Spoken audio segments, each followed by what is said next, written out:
오늘 이사야 40장 25절에서 26절까지 말씀 가지고 우리 설교 제목 같이 한번 읽을까요? 시작. 감사가 넘치게 하라. 그렇게 읽으시면 안 돼요. 감사가 넘치게 하라. 다시 읽을까요? 시작. 감사가 넘치게 하라. 오늘 이런 은혜가 여러분 가운데 나타나기를 다시 한번 더 주의 이름으로 축원합니다. 자, 여러분 맥주 감사 주일은 우리가 이제 신앙생활을 오래 하신 분들은 잘 압니다만은 최근 들어서 하신 분들이라든지 신앙의 생활을 깊이 하지 않은 분들은 이게 맥주가 맥주로 보일 수 있고요. 이게 도대체 뭔가 생각할 수 있는데요. 여러분 맥주 감사 주일은 이스라엘의 3대 절기인 맥추절을 계승하는 절기입니다. 하나님께서 3대 절기를 꼭 지키라고 이야기했는데 그 중에 하나가 맥추절이거든요. 자, 여러분 신명기 16장 10절 보십시오. 내 하나님 여호와 앞에 77절, 이 77절이 맥추절의 또 다른 표현입니다. 지키되 내 하나님 여호와께서 내게 복을 주신 대로, 그죠? 과거형이죠. 이미 주신 것입니다. 주신 대로 내 힘을 헤아려 자원하는 예물을 드리면서 이 맥추절을 지키라고 한 것에 대해서 오늘 이 시대를 살아가는 성도들이 맥추 감사주일을 지키는 것입니다. 이 맥추 감사주일의 가장 중요한 의미는 바로 이것입니다. 상반기를 감사로 마무리해요. 뭘로 마무리한다고요? 감사로 마무리합니다. 그리고 오늘부터 시작되어지는 하반기를 기쁨으로 출발하는 거예요. 뭘로 출발한다고요? 기쁨으로 출발하는 거예요. 그래서 여러분 맥추 감사절은 두 가지 의미가 있습니다. 하나는 뭐예요? 감사. 하나는 뭐예요? 기쁨. 예. 오늘 예배가 우리의 형편이 어떠하든지 간에 오늘 이 예배의 가장 중요한 의미는 이 가운데 하나님께 대한 감사와 또 그 다음에 하나님을 향한 기쁨으로 다시금 이야기를 출발하는 그 함축적인 의미가 오늘 맥추 감사주일의 의미입니다. 그래서 여러분 설교 제목 다시 한 번 더 보세요. 제가 감사하라고 설교 제목을 지을 수도 있죠. 어쩌면 감사하라가 더 설교 제목에 합당할 수 있습니다. 짧잖아요. 좋잖아요. 그런데 제가 감사가 어떻게 해요? 넘치게 하라. 어떻게 해요? 넘치게 하라. 네. 정말 오늘 여러분 예배를 통하여서 여러분 우리가 감사가 없는 분들이 아무도 없어요. 여기에 감사가 없는 분들이 어디 있습니까? 감사가 부족하죠. 감사가 찰랑찰랑하죠. 예.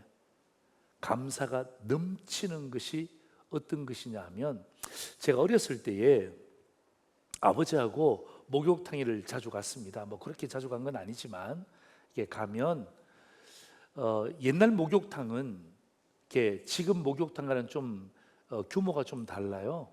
탕들이 좀 작습니다. 그리고 지금은 그 탕에 가면 냉수와 온수 나오는 것을 내가 조절할 수 있습니까? 없습니까? 예, 없잖아요. 이게 자동으로 나오잖아요. 옛날 목욕탕은 다 조절할 수 있었습니다. 그래서 아버지하고 제가 어릴 때 갔는데 아버지가 들어가시다가 탕 안에 들어가려고 하다가 멈칫하시면서 조금만 기다려 그러고 난 다음에 아버지가 먼저 그 탕에 들어가세요. 그래서 아니 아버지는 왜 먼저 들어가냐, 아들은 늦게 들어가고, 그렇게 잠깐 생각했는데 아버지가 봤을 때 그 탕 안에 이물질들이 굉장히 많았던 것 같아요. 여러분 이물질은 고급 단어입니다. 고급 단어입니다. 그러니까 탕 안에 이물질들이 많았던 것 같아요. 그래서 아버지가 잠깐 그러고 난 다음에 막 그냥 냉수하고 온수를 팍 트시는 거예요. 예, 그러니까 어떡합니까? 물이 콸콸콸콸 나오고 난 다음에 어떡합니까? 이제 거의 아구까지 차니까 어떡합니까? 아버지가 그때 어떡합니까? 자기의 몸을 거기다가 푹 담그시는 거예요. 그러니까 어떻게 되죠? 물이 있잖아요. 쫙 넘치더라고. 예. 물이 넘치면서 뭐까지 넘치죠? 예. 아니 좀 고급 단어를 쓰시라니까. 이물질까지 쫙 넘쳐갖고 안에 탕의 물이 어떻게 돼요? 깨끗해진 거예요. 그제서야 제 아버지가 들어오라 그러더라고요. 그때 제가 여러분 오늘 설교 제목을 잡을 때 아버지 생각이 참 많이 났어요.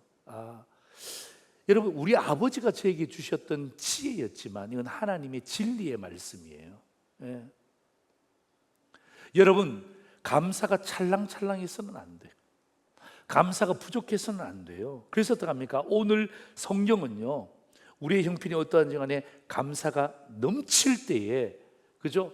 감사가 넘치면 어떻게 됩니까? 다른 안 좋은 이물질들이 함께 넘쳐나가는 거예요. 밖으로 나가는 거예요. 그래서 어떡합니까? 그 탕 안에 물이 깨끗해지는 것처럼 내 삶 속이 깨끗해지는 것처럼 오늘 그런 은혜가 있기를 다시 한번 더 주의 이름으로 축원합니다.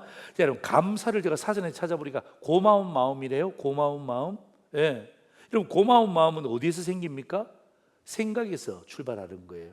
생각에서 출발하잖아요. 생각에서 고마운 마음이 생기면 어떡합니까? 감사의 태도가 우리의 삶에서 나타나는 거예요. 그래서 여러분 오늘 저는 이 본문의 말씀을 여러분과 함께 드리면서 상반기를 감사로 마무리하고 하반기를 기쁨으로 출발하기를 원하는 상도제일의 성도들을 향하여서 오늘도 이 자리에 못 오시지만 유튜브를 통해서 함께 예배드리고 있는 성도들을 향하여서 지방에서 그리고 해외에서 함께 이 예배에 들어와서 함께 공유하는 여러분을 향하여서 어떻게 하면 감사가 넘쳐날 수 있는가, 오늘 이 말씀을 여러분과 함께 주의 말씀으로 나누고자 하는 것입니다.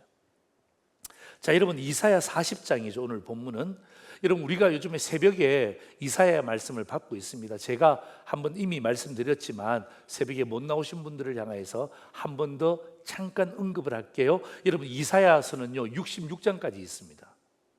성경이 몇 권이죠? 66권입니다. 똑같습니다.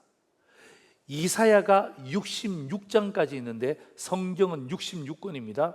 이사야를 딱 반으로 나누면 1장부터 39장까지 나눕니다. 여러분 구약이 몇 권이죠? 구약이 몇 권이죠? 39권이에요. 예. 신약이 몇 권이죠? 27권이에요. 구구단 아시죠? 39, 27. 그죠? 예. 구약이 39권이고 신약이 27권인데 이사야서를 딱 나누면 1장부터 39장까지가 하나님의 심판에 대한 이야기입니다. 그리고 40장부터 66장까지, 다시 말하면 27장 동안 뭐에 대한 이야기냐면 메시아를 통한 회복, 다시 말하면 예수 그리스도를 통한 회복에 대한 메시지를 이야기하는 것입니다. 오늘 40장이 회복의 첫 번째 장이기도 합니다. 자, 1절 보십시오. 이렇게 되어 있습니다. 너희의 하나님이 이르시되 너희는 위로하라, 내 백성을 위로하라. 그죠? 예. 그러니까 39장까지의 하나님의 말씀의 기조와 40장부터 66장까지, 즉 27장의 기조는 달라집니다. 그게 뭐냐면 위로입니다. 회복입니다. 위로받고 회복되잖아요. 그때 이스라엘 백성들이 해야 될 게 뭐죠? 그게 바로 감사라는 태도입니다. 오늘 저는 이스라엘 백성들이 이사야를 통해서 하나님 앞에 감사를 넘치게 했던 것처럼 오늘 저는 이 본문을 통해서 정말 상도제일의 성도들이 여러분 24년도를 딱 상반기를 정리하고 하반기를 시작할 때에 그냥 찰랑찰랑한 감사가 아니라, 부족한 감사가 아니라 오늘 말씀을 통해서 오늘 저와 여러분이 여러분의 삶과 여러분의 직장과 여러분의 건강과 여러분의 기도의 제목에 감사가 넘치기를 주의 이름으로 축원합니다. 아멘. 두 가지의 말씀을 여러분과 함께 나누겠습니다. 첫 번째입니다. 같이 읽겠습니다. 내 속에 있는 비교의식을 뭐하라고요? 낮추라는 것입니다. 예, 오른손 내보세요. 비교의식을 뭐하라고요? 낮추라는 것입니다. 낮추라는 것. 내 속에 있는 비교의식을 낮추라. 여러분 천국은 죽어서만 가는 나라가 아닙니다. 그래서 여러분 오히려 신앙생활을 잘못하시는 분들은 막 내가 이 땅 가운데 아무렇게나 살다가 죽기 직전에 내가 예수님 믿고 구원받고 내가 천국 가겠다. 예. 뭐 틀린 생각은 아닙니다만은 올바른 생각도 아니에요. 여러분 하나님이 우리를 하나님의 백성으로 삼으실 때에 우리를 하나님께서 이 땅 가운데 부르실 때 천국으로 인도하시는 하나님의 은혜도 있지만, 여러분, 이 땅 가운데 하나님이 천국을 누릴 것을 우리에게 명령하시는 거예요. 아멘입니까? 그래서 여러분, 이 땅을 정복하라고 이야기하는 거예요. 정복하라는 게 그냥 두드려 깨라는 게 아니에요. 예. 정복해서 하나님의 나라를 경험하게 하라는 것입니다. 그래서 예수님이 하나님의 나라가 이 땅에 임하게 하옵소서, 그렇게 기도를 가르친 거예요. 기도가 삶으로 나타나야죠. 입술로는 하나님의 나라를 이야기하면서 삶은, 죄송합니다만, 엉망진창으로 살아간다. 그것은 뭐예요? 완전히 다른 신앙인이죠.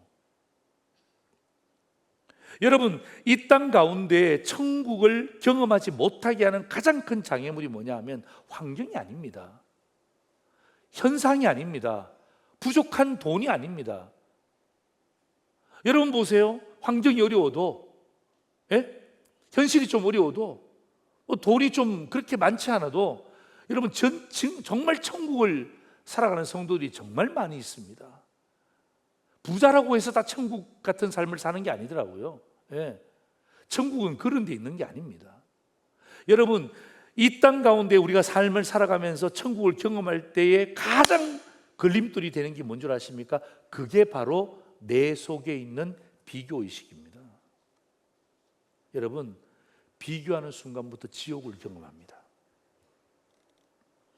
여러분, 불신자들만 불 속에 들어가는 그 지옥을 이야기하는 것이 아니고, 여러분, 비교하는 순간부터 이미 지옥은 경험되어집니다. 여러분, 비교해 보세요. 여러분, 비교하는데 감사가 있습니까? 만족이 있습니까? 비교하면 교만해집니다. 아, 내가 저 사람보다 낫구나.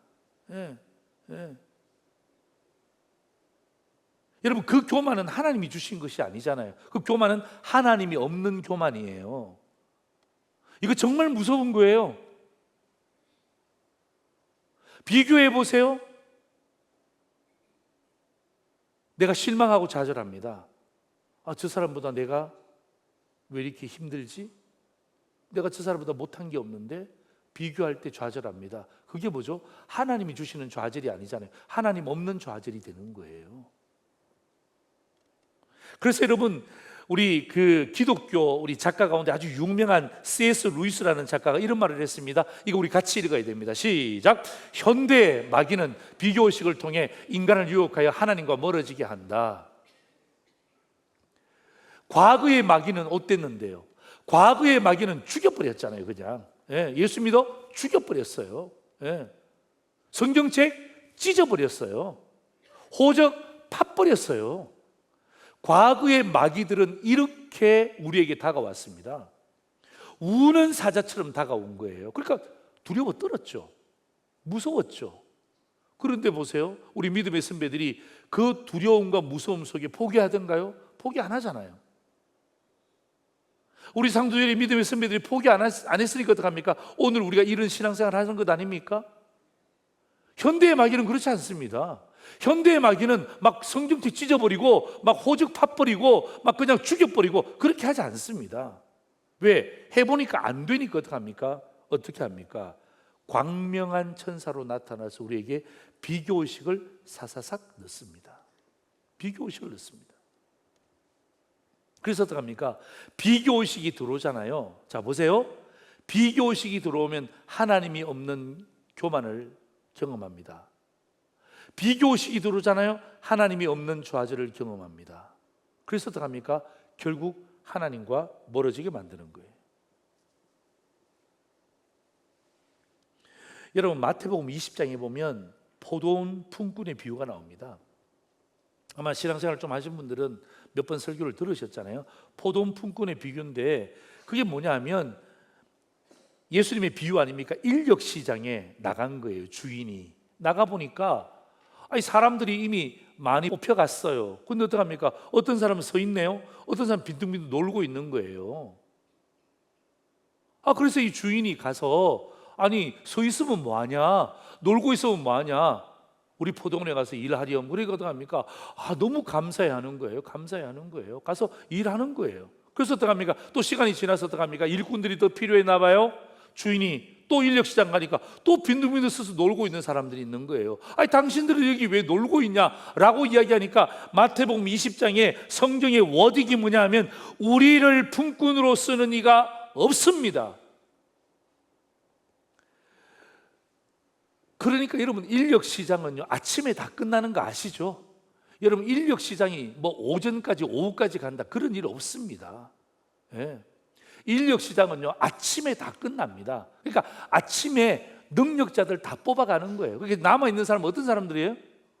무능력자예요. 무능력자. 능력이 없어요. 그러니까 어떡합니까? 능력이 없으면 뭐라도 해야 되는데 어떡합니까? 거기서 빈둥빈둥 놀고 있는 거야.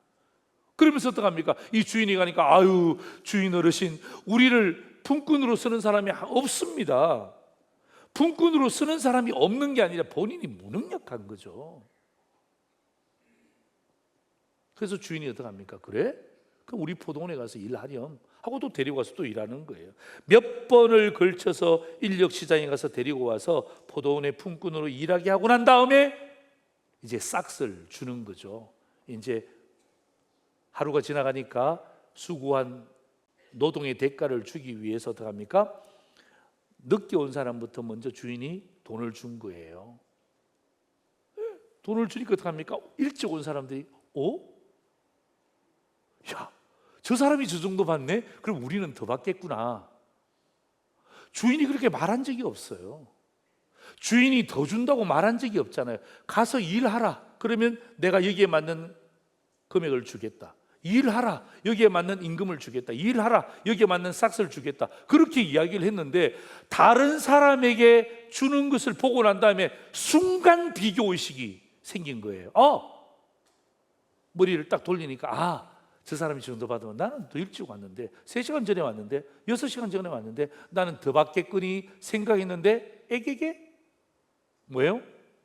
똑같이 준 거예요. 똑같이. 예. 이게 하나님의 은혜 아닙니까? 이게 여러분 구원을 설명하는 가장 중요한 이슈 아닙니까? 그러니까 어떡합니까? 이 일찍 온 사람들이 폭동을 일으킨 거예요. 데모하는 거예요. 이럴 수 있습니까? 아니 저 사람들이 저 정도 받았으면 나는 더 많이 일했는데 더 많이 주셔야죠. 주인이 내가 언제 그랬니? 내가 언제 더 많이 준다 그랬니? 여러분 그 포도원의 품꾼 속에 비교의식을 집어넣은 사람은 누굽니까? 주인입니까? 아니죠. 누굽니까? 그게 현대인의 막입니다. 예. 비교의식을 집어주니까 여러분 돈의 문제는요 3번째, 4번째입니다. 여러분 돈은요 더 벌 수도 있고 덜 벌 수도 있습니다. 돈은 많을 수도 있고 적을 수도 있습니다. 여러분 그런 것 때문에 일희일비하지 마세요. 왜 아무도 아멘 안 하세요? 네.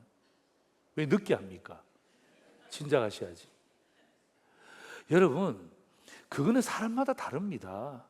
형편마다 다릅니다. 지금마다 다릅니다. 어떻게 똑같을 수 있습니까? 그걸 똑같이 해달라는 것 자체가 그건 무리한 거죠. 여러분 포도원 품꾼의 비유를 보면요 이 사람들이 돈의 문제가 아니라 결국에 누구를 놓칩니까? 주인을 원망하는 거예요. 예? 주인을 놓치는 거예요. 만약에 제가 봤을 때 그때 감사했더라면 그 다음날 인력시장 나가면 주인이 누구를 부르겠습니까? 나는 내가 주인이면 그 사람 또 부를 것 같아. 예, 감사하니까. 여러분 비교의식이 가장 무서운 게 뭐냐 하면 바로 이겁니다. 비교의식은요 자기를 불러준 주인에 대한 감사가 사라지는 거예요. 여러분 돈이 사라지는 게 아니에요. 여러분 자꾸 돈 때문에 돈 그러지 말고 돈을 주시는 그 하나님에 대한 부분들을 생각해 보시란 말이에요. 돈은 객체 아닙니까? 객체. 돈을 주시는 분이 주체 아닙니까? 그런데 포도원의 품꾼의 비교에 가장 가슴 아픈 일이 뭐예요? 객체를 받기 위해서 주체를 잃어버리는 거예요. 주체를. 이게 가장 가슴 아픈 거예요. 이게 가장 무서운 거예요. 순식간에 그 속에 비교의식이 싹 들어가는 거예요. 이건 뭐 누가 가르쳐 준 것도 아니야. 순식간에 들어갑니다. 자, 25절, 오늘 본문 25절 보세요. 이렇게 되어 있습니다. 거룩하신 이가 이르시되 그런즉 너희가 나를 누구에게 비교하느냐. 하나님이 분명히 이야기하잖아요. 너희가 나를 누구에게 지금 비교하고 있느냐. 나를 그와 동등하게 비교하는 게 말이 되냐, 그 말이에요. 하나님의 백성들이 하나님과 다른 것을 비교합니다. 여러분, 하나님은 창조주 아닙니까? 여러분, 하나님을 다른 것으로 비교한다는 그 자체가 하나님을 낮추는 거예요. 네.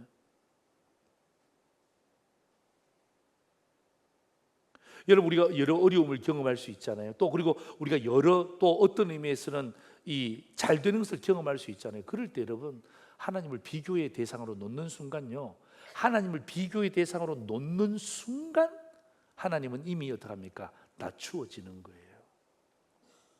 여러분, 이스라엘 백성들이 하나님을 무엇과 비교한 줄 아십니까? 15절 보세요. 보라, 그에게는 열방이 통에 한 방울 물과 같다. 열방이 저울의 작은 티끌과 같다. 섬들은 떠오르는 먼지와 같다. 여러분, 이 말이 무슨 말이냐면 이스라엘 백성들이 하나님을 무엇과 비교했다는 것입니까? 열방하고 비교했다는 거예요. 열방은 우리말로 바꾼다면요, 강대국을 이야기하는 거예요. 권력을 이야기하는 거예요. 하나님, 저 나라는 이런 거 할 수 있는데 하나님은 하실 수 있습니까? 저 나라는 강력한데 하나님은 진짜 살아계셔서 강력하십니까? 지금 누가 하나님의 백성이 누구를, 하나님을, 강대국과 하나님을 비교의 대상으로 딱 놓는 거예요. 그러니까 하나님이 오늘 25절을 통하여서 어떻게 나를 무엇과 비교하느냐. 여러분, 18절 19절 보세요. 오늘 본문이잖아요. 18절 19절 보세요. 그런즉 너희가 하나님을 누구와 같다 하겠으며 무슨 형상을 그에게 비교할 수 있... 여러분, 형상이 뭐예요? 18절에 나온 형상이 뭐예요? 19절 보세요. 이게 바로 우상이란 말이에요. 우상. 장인이 부어 만들었고 장색이 금으로 입혔고 또 은사슬을 만든 거. 하나님, 우리 눈에 보이는 우상 보세요. 얼마나 화려합니까? 아주 멋집니다. 사람들이 저기에 미혹되어 있습니다. 하나님은 우리 눈에 보이지 않잖아요. 하나님은 우리 손에 잡히지 않잖아요. 하나님 살아계세요? 하나님 정말 화려하세요? 하나님 어떠신 분이세요? 여러분, 우상과 하나님을 딱 비교하는 거예요. 우상과 하나님을 딱 비교하는 거예요. 미움만 되어지는 게 아니고, 그러니까 오늘 본문의 핵심이 바로 그거예요. 여러분, 18절 19절 보세요. 그런즉 너희가 하나님을 누구와 같다. 아니, 18절 19절 말고 저기 23절 24절. 예. 귀인들을 패하시며 세상의 사사들을 헛되게 하시나니 그들은 겨우 심기고 겨우 뿌려졌고 그 줄기가 겨우 땅에 뿌리를 박자 말자 하나님의 입김을 후 부시니 그들은 말라 비틀어져서 회오리바람에 불려가는 초계와 같다. 여러분, 이스라엘 백성이 하나님을 무엇과 비교했습니까? 귀인들과 비교했잖아요. 하나님을 사사들과 비교했죠. 귀인들이 뭡니까? 귀족 아닙니까? 귀족. 예? 사사들이 누굽니까? 지혜자들 아닙니까? 그러니까 하나님을 이런 사람들과 비교를 했다는 것입니다. 누가? 하나님의 백성들이. 여러분, 하나님은요 전능자 아닙니까? 독보적인 존재. 여러분, 독보적이라고 할 때는요, 거기에는요 비교의 대상을 두시면 안 돼요. 비교의 대상을 두시면 안 돼요. 여러분, 하나님뿐만 아니라 우리 육신의 부모님, 여러분, 육신의 부모님은 독보적인 존재입니다. 여러분이 부모님을 비교의 대상으로 놓잖아요. 그러면 어떡합니까? 제가 다시 말씀드릴게요. 지옥이 시작됩니다. 네. 지옥이 멀리 있는 게 아니에요. 여러분, 비교하는 그 시간부터 어떡합니까? 벌써 어떡합니까? 지옥불이 우리에게 다가오는 거예요. 여러분, 우리 여기 아내와 남편들 계시잖아요. 그죠? 여러분, 아내가 남편을 다른 사람과 비교해 보세요. 그때부터 지옥이 시작되는 거예요. 네. 비교하는 순간 뭐가 사라집니까? 감사가 사라져요. 네. 교만하든지 하나님 없는 교만으로 가든지 하나님 없는 낙심으로 가든지 절망으로 가든지 둘 중에 하나예요. 그래서 어떡합니까? 오늘 하나님이 우리에게 감사가 넘치려면 너희 속에 있는 비교의식을 말하고요? 낮추라는 비교의식.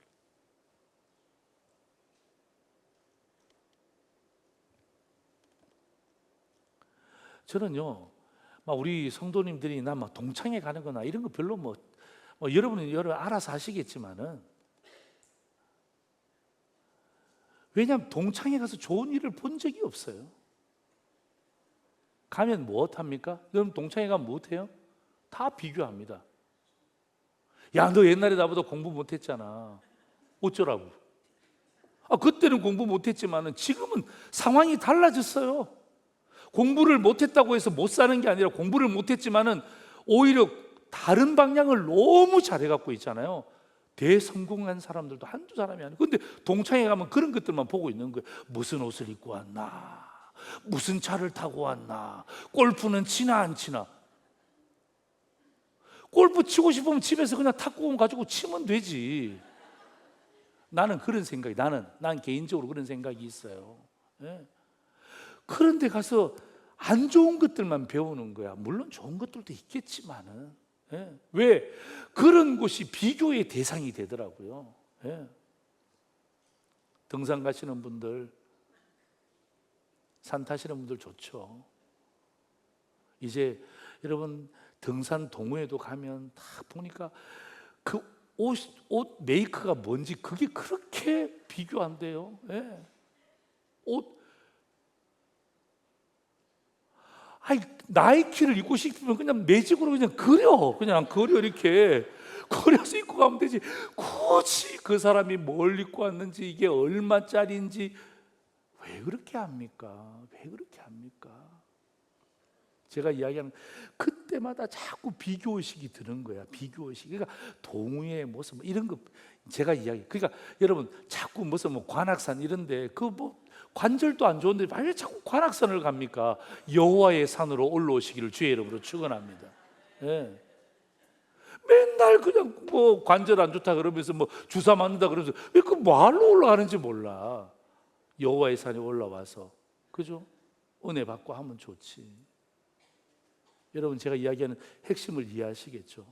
여러분 내 속에 있는 비교의식을 낮추지 않으면요 감사가 넘칠 수가 없어요. 감사는 한데 비교의식 때문에 감사가 넘쳐나질 않아. 감사가 넘쳐나질 않으니까 어떡합니까? 내 삶이라는 그 목욕탕 안에 있는 이물질들이 그대로 있다 이 말이에요. 그래서 오늘 같은 날이 그런 날이란 말이에요. 진짜 하나님의 정말 생수 같은 물을 팍팍 불어갖고 있지 않습니까? 완전히 그냥 감사가 철철 넘쳐버리면 거기 있는 더러운 것들도 잡것들도 함께 넘쳐나는 거예요. 그러면 여러분 그 탕이 깨끗해지잖아요. 또 어려워지면 어떡합니까? 또 콸콸콸 털어서 어떡합니까? 또 감사가 넘쳐날 수 있도록. 할렐루야, 할렐루야. 네.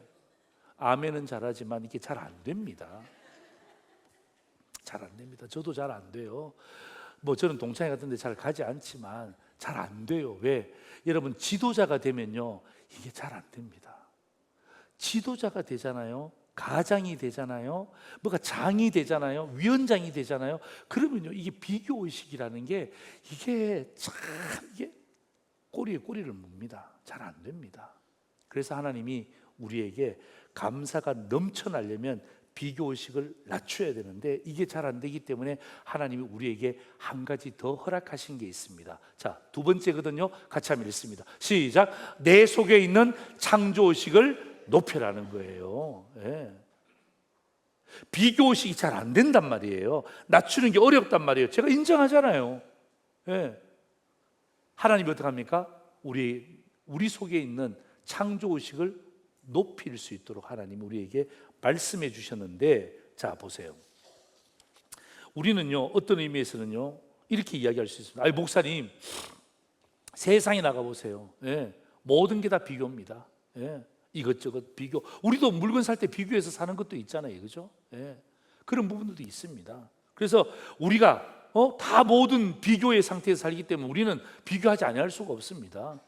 어쩌면 이런 숙명론자들도 있습니다. 여러분 비교의식을 낮추기 어려운 사람들을 향하여서, 저 같은 사람들을 향하여서, 리더들을 향하여서, 특별히 예수 믿는 사람들을 향하여서 성경이 우리에게 해답을 제시하는데, 그게 바로 창조의식이에요. 창조의식의 가장 중요한 부분들은요, 여러분 저를 한번 따라서 해보실래요? 안드로포스.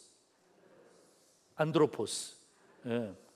여러분, 안드로포스라는 단어를 여러분이 집에 가셔서 인터넷에, 여러분 그 안에 핸드폰 있잖아요, 거기다 안드로포스라고 쳐보세요. 지금 말고 집에 가셔서 안드로포스라고 쳐보세요. 이제 한국말로 안드로포스, 안드로메다가 아니라 안드로포스입니다. 안드로포스라고 딱 쳐보시면 그게 바로 사람이라는 단어입니다. 예, 근데 사람이라는 단어인데 영어가 아니에요. 헬라어입니다. 헬라어. 신약 성경이 기록된 언어 헬라어입니다. 그죠? 그 헬라어의 안드로포스라는 단어의 뜻이 뭐냐면 위를 바라보는 사람이래요. 위를 바라보는 사람. 이게 안드로포스의 뜻입니다. 저는요, 오늘 우리가 이 맥주감사주의를 딱 기점으로 해서 이제 하반기를 시작하잖아요. 그럴 때 오늘 이 자리에 참석한 모든 성도들에게 하나님이 주신 별명이 되기를 주의 이름으로 축원합니다. 뭐라고요? 안드로포스. 시작. 안드로포스. 옆 사람에게 시작. 안드로포스. 예, 안드로포스. 성경 보세요. 26절입니다. 너희는 눈을 높이 들어. 뭐죠? 안드로포스예요. 예. 여러분, 비교의식을 낮추는 게 잘 안 되는 거 하나님도 아세요. 아시기 때문에 어떡합니까? 하나님 내 속에 있는 창조의식을 높여주는데, 창조의식을 높이면서 보세요. 너희는 눈을 높이 들어. 안드로포스. 예. 누가 이 모든 것을 창조하였나 보라. 주께서는 수요대로 만상을 이끌어내시고 그들의 모든 이름을 부르시다니 그의 권세가 크고 그의 능력이 강함으로 하나도 빠짐이 있다 없다? 없느니라. 여러분, 비교의식은요 이런 거예요. 저 보세요. 비교의식은 이런 거예요. 이런 거. 예? 이게 비교의식이에요. 예. 뭐죠? 제가 지금 어딜 보고 있죠? 예. 좌우를 보고 있는 거예요. 옆으로 보고 있는 거. 이게 비교의식이에요. 안드로포스는 뭐예요? 위를 보고. 여러분 다 위를 한번 보세요. 위를 한번 보세요. 요러고 한 10분 정도 있어야 될 것 같아요. 그래야 우리의 태도가 바뀔 것 같아요. 여러분, 안드로포스는요 위를 바라봅니다. 여러분, 위를 바라본다는 게 뭐죠? 하나님을 향한 존재의 가치를 이야기하는 거예요. 그래서 여러분, 오늘 이사야 40장 12절에서 14절까지 본문 보세요. 창조의식이 하나님 이렇게 이야기합니다. 이사야를 통해서 누가 손바닥으로 바닷물을 헤아렸냐. 13절 누가 여호와의 영을 지도했냐. 그의 모사가 되어 그를 가르쳤으랴. 인간 중에 누가 하나님의 영을 지도할 사람이 여기 누가 있습니까? 14절 보세요. 그가 누구와 더불어 의논하였느냐. 여러분, 창조하실 때 여러분 의논한 사람이 오늘 이 자리에 오신 분들이 계십니까? 오늘 이 자리에 하나님이 창조하실 때 함께 의논하신 분이 있으면 손을 들어 펴 주시기 바랍니다. 누가 그를 교훈하였으며 그에게 정의의 길로 가르쳤으며 지식을 가르쳤으며 통달의 도를 보여주었느냐. 그런 사람은 없다는 거예요. 예, 그런 사람은 없다는 거예요.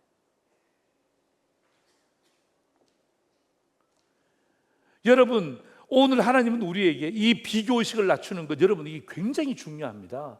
여러분, 예수 믿는 성도로 잘 안 되지만 노력하세요. 비교의식을, 내 속에 있는 비교의식을 낮추지 않으면요 지옥은 곧바로 옵니다. 그냥 경험되어지는 거예요. 비교 한번 해보세요. 감사가 사라집니다. 거기에서 불평과 불만이 나타나는 거죠. 그게 지옥이지. 이 땅을 살아가면서 지금 기뻐하고 감사함에도 부족한 시대에 불평하고 불만하고 싸잡아 비난하고. 여러분, 요즘 국회 보세요. 그 지옥 아닙니까?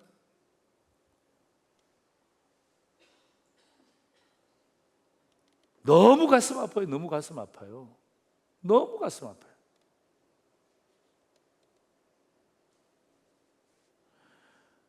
여러분, 하나님은 그래서 우리에게 창조의식을 높이기를 원하는 거예요. 창조의식을 높이기를. 창조의식. 제가 이 말씀을 보다가 욥이 고난을 당했잖아요. 여러분, 욥의 고난만큼 당하신 분이 오늘 이 자리에 아무도 없습니다. 아무도 없습니다. 욥의 고난은요, 자식들이 다 죽잖아요. 물질 다 빼앗기잖아요. 자기 몸에 완전히 그냥 엉망진창이 되잖아요. 마누라는 뭐라고 이야기합니까? 하나님을 욕하고 죽으라 그러죠. 완전히 그냥, 예? 고난이 그냥 완전히 첩첩산중입니다. 또 친구들이 와서 뭐라고 이야기합니까? 도와준답시고 어떡합니까? 계속해서 어떡합니까? 친구들이 도와준답시고 상담한 게 어떡합니까? 그 모든 게 어떡합니까? 욥의 마음을 다 그냥 팍팍 긁는 거예요. 상처를 내는 거예요. 그럴 때 여러분, 욥에게 하나님이 나타났습니다. 여러분, 욥기 38장 1절에서 5절 4절까지 말씀 보세요. 이렇게 이야기합니다. 그때 여호와께서 폭풍 가운데서 욥에게 말씀하여 이르시되, 보세요, 무지한 말로 생각을 어둡게 하는 자가 누구냐? 3절 보세요. 너는 대장부처럼 허리를 묶고 내가 내게 묻는 것을 대답할지니라. 하나님이 질문하는 거예요. 38장부터 마지막까지 하나님이 질문하는 장면입니다. 그 질문의 첫 번째가 뭐냐면 4절입니다. 내가 땅에 기초를 놓을 때 너는 뭐 했냐?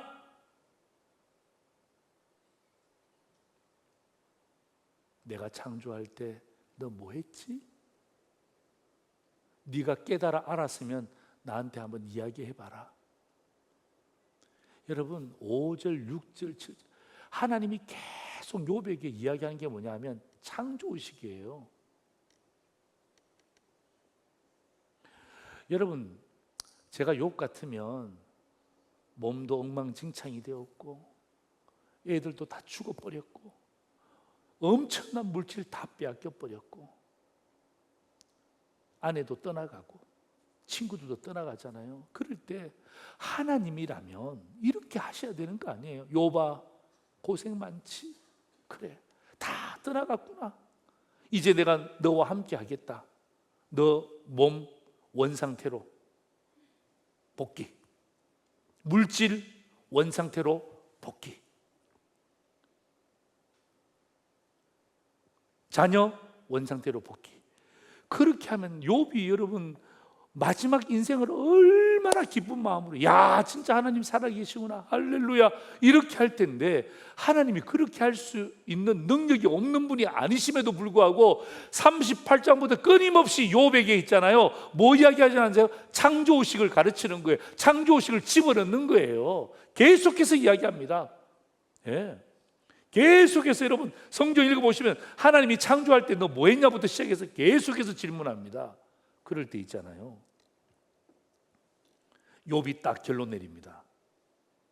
충격을 받아요. 왜? 하나님이 그렇게 말씀하지 않고 내 병을 고쳐주시고 자녀를 다시 살려주시고 물질을 다시 그냥 대박나게 할 줄 알았는데 그런 말씀 하나도 안 하시고 계속 창조의식을 집어넣어 주시니까 그때 어떻게 하면 욥이 깨닫는데요. 여러분, 욥기 42장 5절에서 6절까지 말씀 보세요. 내가 죽게 대하여 귀로 듣기만 하였는데 이제는 눈으로 주를 배움나이다. 저 뭐죠? 안드로포스. 네. 집사님, 하나님이 우리에게 주신 말씀 가지고 나 살아갈 때 뭐 하는 거야? 안드로포스. 네. 119에 실려가도 내 마음 가운데 어려움이 있더라도 어떡합니까? 왜 나만 그래? 저 사람은 괜찮은데 왜 나만 그래? 왜 나에게 이런 일이? 이건 뭐예요? 이건 비교의식이 계속 내 마음에 생기지만 뭐예요? 눈을 들어서 주님을 바라보는 거예요. 자, 보세요. 5절 6절 다시 띄우세요. 이제는 눈으로 주를 배우면, 이게 뭐죠? 창조의식이 열린 거예요. 창조의식이. 그러면서 여러분 6절 말씀 같이 한번 읽습니다. 시작. 그러므로 내가 스스로 거두어 드리고 티끌과 제 가운데서 뭐합니까? 회개하나이다. 회개하셔야 돼요. 네. 욥이 뭘 잘못했습니까, 여러분? 나는 여기서 하나님께 질문하고 싶더라고. 뭘 잘못했습니까, 욥이? 얼마나 경건한 사람이었어요. 욥만큼 칭찬받는 사람이 누가 있습니까? 그런데 욥이 보세요. 뭐합니까, 마지막에? 내가 회개하나이다. 내가 회개하나이다. 내 속에 창조의식이 없음을 회개하나이다. 그리고 난 다음 하나님께서 어떻게 합니까? 욥에게 축복해 주시는 거예요. 예, 진짜 말 그대로 원상 회복을 시켜주시는 은혜가 여기 있는 거예요. 여러분, 내 속에 있는 비교의식은요, 낮추는 게 쉽지 않다고 제가 이야기했잖아요. 저도 잘 안 됩니다. 그러나 잘 안 되지만, 그러나 내 속에 있는 하나님의 창조의식을 높이는 거예요. 여러분, 비교의식을 극복하는 것은 다른 것이 아니라 창조의식을 높이는 거예요. 여러분, 제가 이 말씀을 정리하면서 가만히 보니까 있잖아요, 내 속에, 욥의 마음 가운데 비교의식과 창조의식이 늘 함께 공존하더라고요. 예, 비교의식이 없는 것도 아니고 창조의식이 없는 것도 아니에요. 오늘 성경은 우리에게 분명히 이야기합니다. 무엇을 낮출 것인가, 무엇을 높일 것인가. 손 한번 내보세요. 예, 오른손입니다. 오른손. 오른손이 어딘지를 모르면 옆에 사람을 보시면 돼요. 예, 예, 옆에 사람 보여. 주사님 오른손 드세요. 오른손, 오른손, 예, 오른손. 예, 비교의식을 낮춰라. 예, 됐죠? 그 다음에 왼손, 예, 창조의식을 높여라. 예, 됐죠?